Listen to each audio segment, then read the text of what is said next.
September 10, 2025, Utah Valley University. Students fill the auditorium, some cheering, some protesting, all waiting for one man. Charlie Kirk walks on stage, smiling, confident, ready to spar like he always did. For more than a decade, he had thrived in these moments, standing toe-to-toe with critics, defending his vision of America. But tonight will be different. Tonight, everything changes. Shots ring out, chaos erupts, and one of the most controversial figures in American politics falls to the ground. At just 31 years old, Charlie Kirk is dead. To understand how we got here, we must rewind back to the suburbs of Chicago, where a boy grew up questioning his teachers, back to the moment a teenager dropped out of college to launch a movement, back to the rise of a polarizing figure who shaped conservative youth politics like no one before him. This is the complete story of Charlie Kirk, born to death. Charlie Kirk was born on October 14, 1993, in Arlington Heights, Illinois. His father,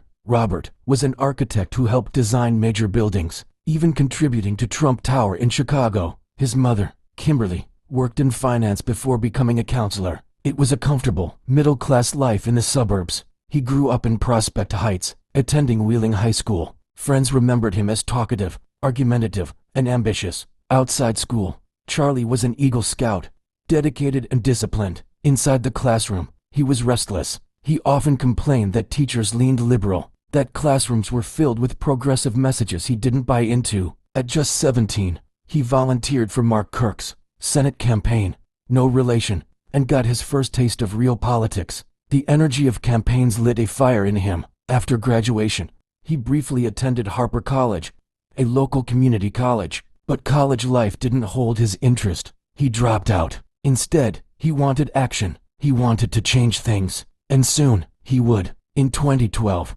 Charlie met Bill Montgomery, a retired businessman who saw potential in the sharp young man. Together, they founded Turning Point USA, a nonprofit devoted to promoting conservative values on high school and college campuses. At first, it was humble. Charlie drove across states, sleeping in his car, speaking to tiny groups of students. The mission: fight what they called liberal bias in education, hand students arguments, stats, and talking points to challenge professors. The idea was simple, but the execution was electric. Charlie had charisma. He wasn't afraid of confrontation, and in the age of social media, clips of him battling students or debating faculty went viral. Soon, Turning Point USA exploded. Campus chapters sprouted nationwide. Donors poured in money. Conferences drew thousands of young conservatives. By 2016, the group was a force, and Charlie, its face. The rise of Donald Trump in 2016 was a perfect match for Charlie Kirk. Both were brash, combative, and unapologetic. Charlie became a vocal Trump supporter, even advising the campaign informally. Turning Point USA grew beyond campuses, launching Turning Point Action to influence elections more directly. Charlie wrote books like Campus Battlefield and the MAGA Doctrine. He hosted a daily podcast, The Charlie Kirk Show, gaining millions of downloads. By his mid-20s, he was sharing stages with senators, governors, and the president. He wasn't just an activist anymore. He was a celebrity in conservative politics. With fame came controversy. Critics accused Charlie of spreading misinformation, especially about climate change, COVID-19, and the 2020 election. Professors accused him of fostering hostility on campuses. Progressives saw him as dangerous, stoking division among young people, even within conservative circles. Some worried his style was too combative. Turning Point faced scandals over finances, internal leadership, and controversial guest speakers. But Charlie thrived on criticism. He wore it like a badge of honor. To him, backlash meant impact. His speeches grew sharper, his rhetoric louder. For supporters, he was a warrior for free speech. For opponents, he was a provocateur inflaming America's culture wars. Away from the cameras, Charlie had a softer side. In May 2021, he married Erica Francevy, former Miss Arizona USA and a Christian podcaster. Together they built a life centered on faith and family. They welcomed a daughter in August 2022 and a son in May 2024. Charlie's faith deepened too. Raised Presbyterian, he became a vocal evangelical. He launched Turning Point Faith, urging young Christians to merge politics and religion. For many, this shift into Christian nationalism made him even more polarizing. For him, it was a calling.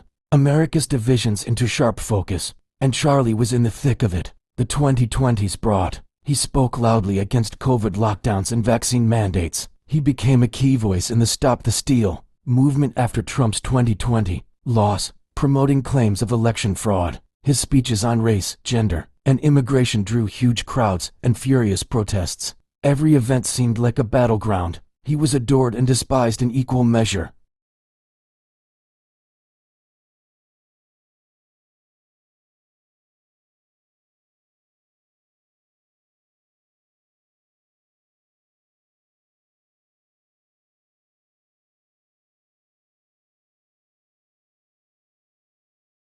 The louder he spoke, the more intense the backlash grew, and as tensions rose in America, some worried. How long before the battles of words turned into something darker? September 10, 2025, Utah Valley University. Charlie arrived on campus for yet another stop on his. Protesters waved signs. Inside, students filled the auditorium, buzzing with anticipation. Charlie stepped to the podium, confident, energized. He had done this hundreds of times. He leaned in, ready to spar with critics, ready to defend his beliefs. But then, gunfire. Shots rang out from a nearby building. Screams filled the hall. Charlie fell, struck by bullets. Security rushed the stage. Students ducked for cover. Chaos erupted. Moments later, the man who had spent his adult life commanding crowds was lying lifeless on the floor. At just 31 years old, Charlie Kirk was dead. The shooter, identified as Tyler Robinson, 22 years old, was arrested shortly after. His motives remain under investigation.